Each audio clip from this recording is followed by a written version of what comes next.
Hello guys, আসসালামু আলাইকুম। আজকে হচ্ছে আমরা ছোট মাছের ভর্তা রান্না করব।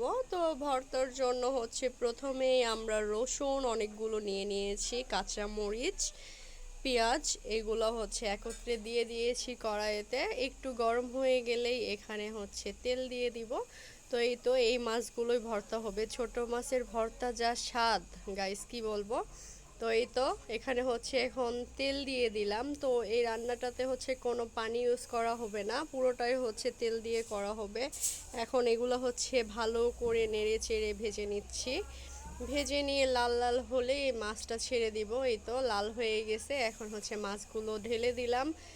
দিয়ে নাড়াচাড়া করব, ভালো মতো নাড়াচাড়া করে সব মিক্সড করে নিয়ে তারপর হচ্ছে ভর্তার ফাইনাল লুক চলে আসবে যখন মাছগুলো সিদ্ধ হয়ে যাবে।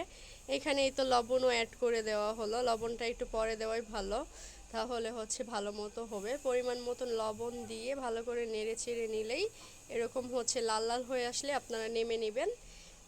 কত সুন্দর হয়েছে। এটা হচ্ছে এমনি খালি মুখে খাইলেও অনেক ভালো লাগবে, তারপরে হচ্ছে পাটায় পিষে নিলে আর একটু বেশি টেস্ট আসবে। তো পাটায় পিষে মিহি করে নেব। পাটায় পিষতেছি। তো এটা হচ্ছে আমার ছেলের বউ পিষতেছে, তারপরে হচ্ছে ওই আবার উঠে যাবে, আবার মেয়ে পিষবে। পিষে তারপর ভর্তা, আমরা চারজন ভর্তা খাবো, চারজনের ভর্তার পিস।